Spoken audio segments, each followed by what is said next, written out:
వాళ్ళగా ప్రస్తావించారు కదా, అటు అవును జగ్గేపేట నుండి మచిలీపట్నం వరకు అటు ఇటు లెక్కేసుకుంటే అవన్నీ కూడా నేను చెప్పినటువంటి ఎగ్జాంపుల్స్ అవును అక్కడ అవును ఉంటాయి అవును మీకు.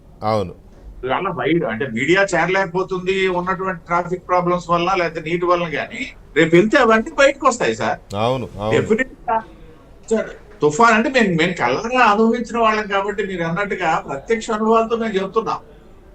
ఆ నష్టం అంచనా వేయడం అనేది ఎవరి తలం కాదు. వారికి మీరు ఇందాక ఇల్లు వరకు చెప్పారు, 1 వీక్ లో కూడా అవ్వండి. ఇప్పుడు అది మీరు చెప్పింది గత అంచనాలు. ఇవాళ మనుషులు ఎవరు దొరకట్లేదు, వాళ్ళకి వాళ్ళు చేసుకోలేరు.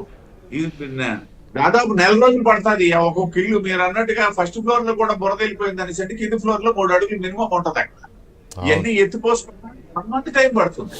అవును డెఫినెట్ ఏదో అంచనా కాదు. మళ్ళీ మా ప్రాంతంలో తుఫాన్ల సందర్భంగా మా సోదరులు గాని అనుభవించినటువంటి ఆధారంగా నేను చెప్తున్నాను.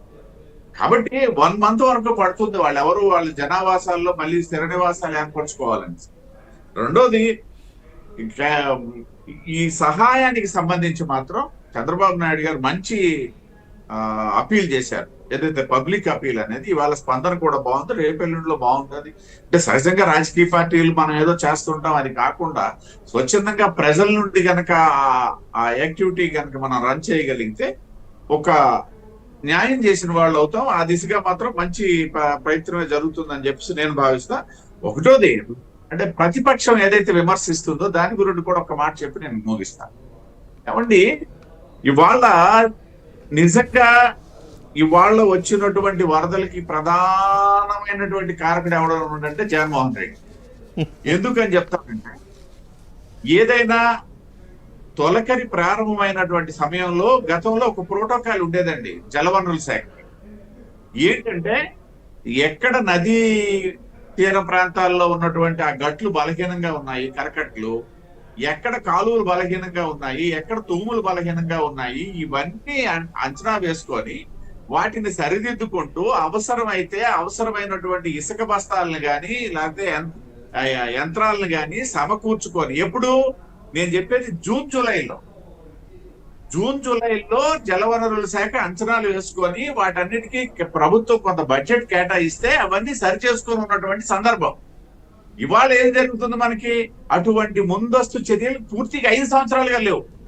ఇది నేను చెప్పేది మొన్న కాదు, ఇప్పుడు. ఇవాళ ఏదైనా పొరపాటు, ఒకవేళ పొరపాటు ప్రభుత్వ పొరపాటు వల్లనే జరిగిందని చెప్పి వాదించిన ప్రతి ఒక్కరికి నేను చెప్పేది ఏంటంటే, అది గత ప్రభుత్వం తాలూకా చేతకాంతనం లేకపోతే ముందు చూపు లేనితనమే తప్పిస్తే ఈ ప్రభుత్వం మీదకి నెట్టడానికి అవకాశం ఎక్కడ ఉంది? ఎందుకంటే ఈ ప్రభుత్వం వచ్చేసరికి తొలకరి ప్రారంభం అయిపోయింది. కాబట్టి మా ప్రభుత్వం ఎవరైనా మాట్లాడారంటే నేను ఇదే సమాధానం చెప్తున్నా. మీరు చేతకాంతనం వలన, మీ తాలూకా ముందు చూపు లేనితనం వలన, ముందస్తు జాగ్రత్తలు చర్యలు తీసుకోనందువలన ఇవాళ ఈ సంభవించాయి.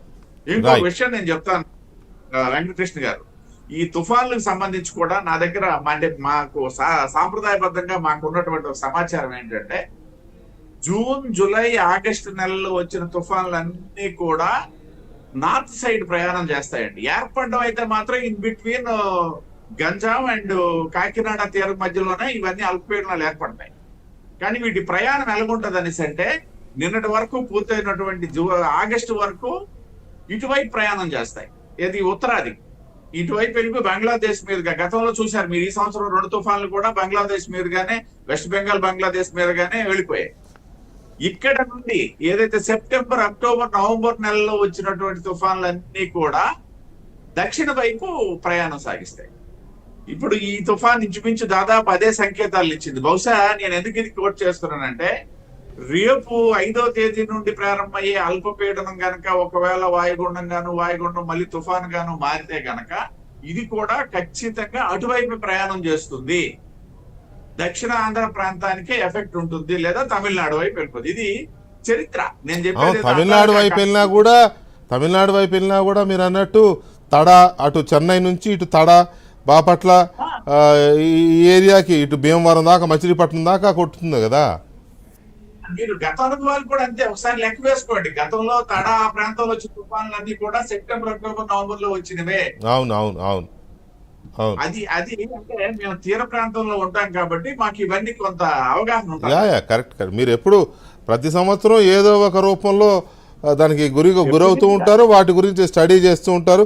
పైగా పొలిటికల్ పార్టీలో ఉన్నారు కాబట్టి వాటిని ఎదుర్కోవడంలో కానీ ప్రజలను ఆదుకోవడంలో కొంచెం ముందుంటారు కాబట్టి ఇంకొంత ఎక్కువ నాలెడ్జ్ కూడా ఉంటుంది. ఎనీవే తిరుపతిరావు గారు, మీరు ప్రభుత్వం ప్రస్తుతం ప్రతిపక్ష పార్టీ ప్రభుత్వాన్ని విమర్శిస్తున్న తీరు మీద మీరు లేవనెత్తారు కాబట్టి అది కూడా టచ్ చేయాలేమో అనిపిస్తుంది. ఎందుకంటే రేపు వెళ్ళిపోతున్నాడు జగన్మోహన్ రెడ్డి గారు, లండన్ వెళ్ళిపోతున్నారు. రేపు లండన్ వెళ్ళిపోతే ఆయనకి తుఫాన్లు ఇంకేం పట్టవు ఇంకా. ఒకటి.